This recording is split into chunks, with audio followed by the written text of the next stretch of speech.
Olá, cibernéticos! Bem-vindos a mais um vídeo e hoje vamos falar sobre um universo fascinante, o da espionagem, mas não do jeito que se vê nos filmes.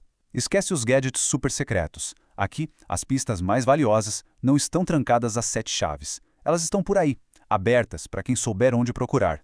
Esse é o mundo da inteligência de fontes abertas, ou a SINT, a verdadeira arte de encontrar segredos que se escondem bem debaixo do nosso nariz. Já parou para pensar nisso? E se a solução para um grande problema ou a resposta para uma pergunta importante não estivesse num cofre, mas sim espalhada em pedacinhos por vários lugares públicos?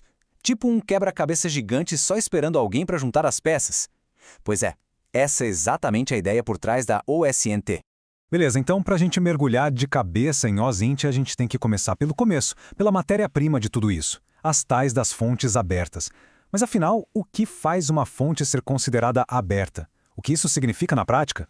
Olha, a definição é bem simples. Uma fonte aberta é basicamente qualquer informação que qualquer pessoa pode acessar de forma legal, sem precisar de uma autorização especial, sem ter que pular um muro, sem precisar de uma senha. É tudo aquilo que é público por natureza.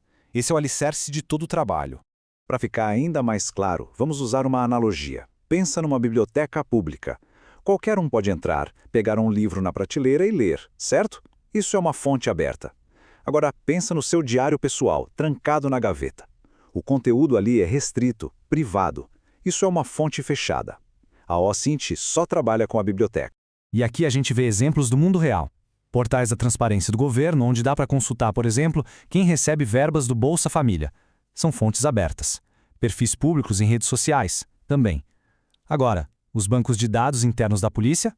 Fechadíssimos. Prontuários médicos? Completamente restritos. A OSINT opera exclusivamente nesse primeiro campo, o da informação que é pública por direito. Isso tudo nos traz para a definição central. Presta atenção. OSINT é muito mais do que só dar um Google.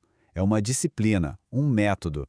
Envolve um processo de coletar dados públicos e, o mais importante de tudo, analisar esses dados para transformar informação solta em inteligência de verdade. Ou seja, em algo que sirva para tomar uma decisão importante. Certo, mas como essa mágica acontece? Como um monte de dados espalhados vira uma informação valiosa? Bom, não é por acaso não. A OSINT segue um processo bem estruturado, que a gente chama de ciclo de inteligência. É esse ciclo que garante o resultado final seja confiável e tenha valor. Esse ciclo é o que separa o profissional do curioso.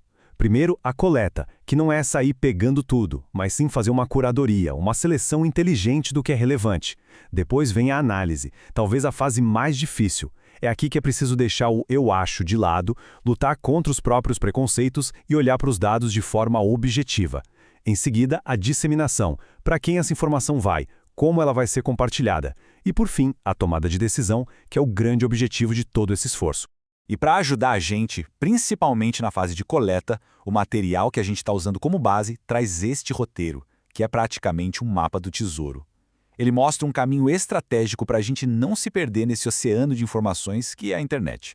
Olha só a lógica por trás desse caminho. A ideia é começar de forma ampla, usando os buscadores para ter uma visão geral do terreno. Depois, o passo crucial: ir para as fontes oficiais para checar os fatos, ver o que é documento, o que é dado concreto. Em seguida, a gente busca o contexto nas notícias e reportagens. E só por último, a gente vai para o elemento humano nas redes sociais. Seguir essa ordem deixa a busca muito mais organizada e eficiente.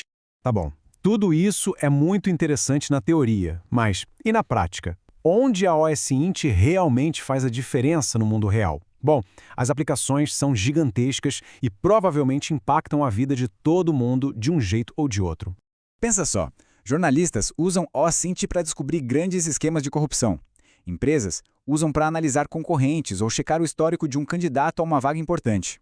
Advogados encontram provas em redes sociais que podem mudar o rumo de um processo.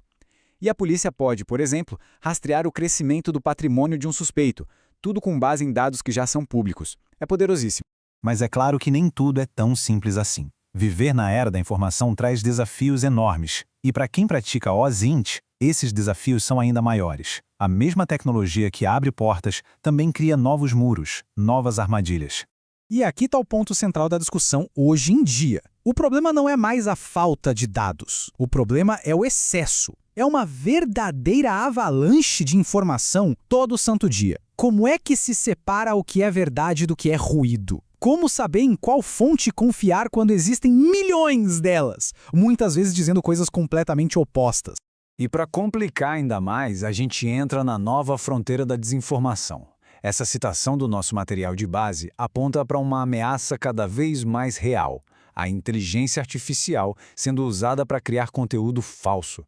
A gente está falando de vídeos deepfake, de vozes clonadas, coisas que parecem 100% reais, mas não são. Isso torna a fase de análise do ciclo de inteligência mais crucial e mais difícil do que nunca. E no fim, a gente fica com essa pergunta, que é o grande dilema do nosso tempo.